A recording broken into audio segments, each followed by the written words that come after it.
अब हम शिमला के एक कमरे में बंद थे। बाहर बहुत ही ज़्यादा स्नोफॉल हो रही थी।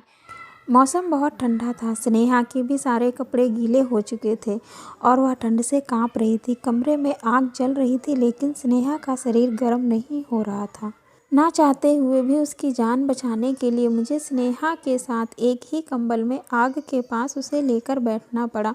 लेकिन कपड़े गीले होने की वजह से ठंड नहीं जा रही थी, इसलिए मुझे उसके कपड़े भी उतारने पड़े। बैठे बैठे कब नींद आ गई मुझे पता ही नहीं चला। मुझसे पहले सुबह स्नेहा की आँख खुल गई। उसने अपने आप को इस हाल में देखा तो उसने मुझे बहुत तेज़ थप्पड़ मारा और गुस्से में वहाँ से चली गई।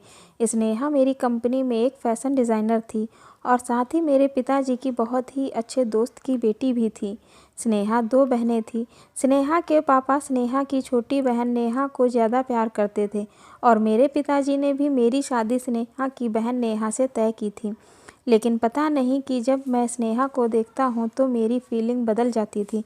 लेकिन मैंने कभी स्नेहा को इस चीज़ का इजहार नहीं किया था। लेकिन आज इस हादसे के बाद स्नेहा मेरी अब शक्ल भी नहीं देखना चाहेगी। इधर स्नेहा के पिता अपनी छोटी बेटी की मेरे साथ एंगेजमेंट करवाने के लिए मेरे पिता से बात करने लगते हैं। लेकिन तभी नेहा के पड़ोस में उसके कॉलेज का एक दोस्त रहने के लिए उसके पड़ोस में आता है, जिसे नेहा कॉलेज के समय से प्यार करती थी।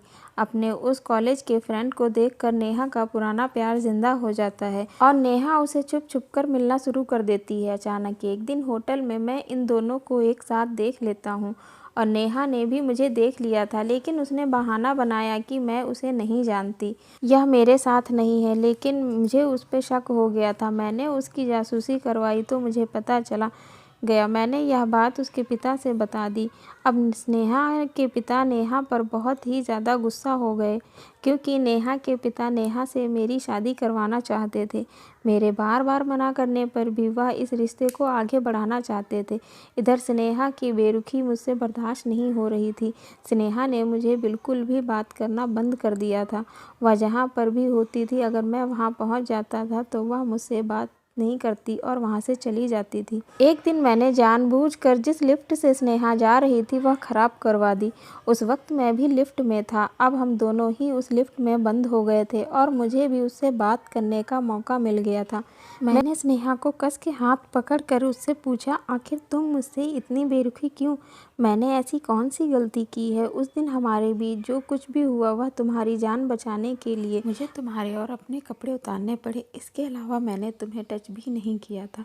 स्नेहा अपना हाथ छुड़ाकर कहती है, मुझसे दूर ही रहो, मुझे सब पता है। तुम्हारे पास अब कोई बहाना नहीं है, इसलिए तुम मुझे इन फालतू की बातों में फंसा नहीं सकते हो। मेरे बार बार मना करने पर भी स्नेहा मान नहीं रही थी और उसको कस को पकड़े हुए अपनी बाहों में मुझे भी 20 मिनट हो चुके थे।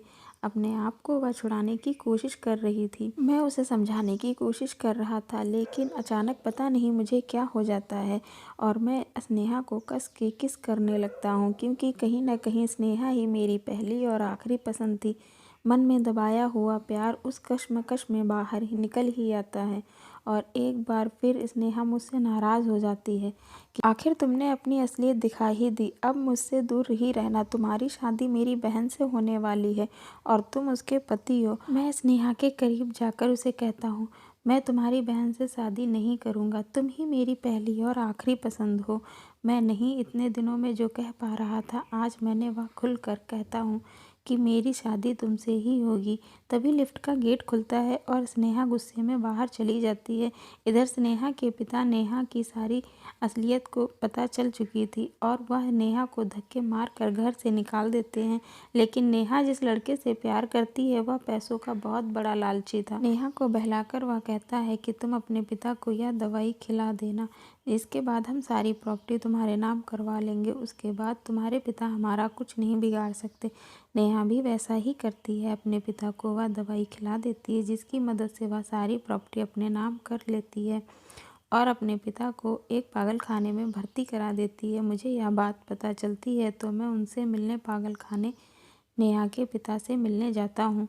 तो तो नेहा के पिता रोते हुए मुझसे कहते हैं कि मुझे माफ़ कर दो। शायद यह मेरी ही करनी का फल मुझे मिल रहा है। तुम्हारे पिता ने बचपन में ही तुम्हारी शादी स्नेहा के साथ तय कर दी थी, क्योंकि स्नेहा उस लड़की की बेटी थी जिसे तुम्हारे पिता कॉलेज टाइम से पसंद करते थे, लेकिन वह उससे शादी नहीं कर पाए थे और उस लड़की की शादी मेरे साथ हो गई थी। इसलिए तुम्हारे पिता चाहते थे कि उसकी लड़की ही तुम्हारी पत्नी बने।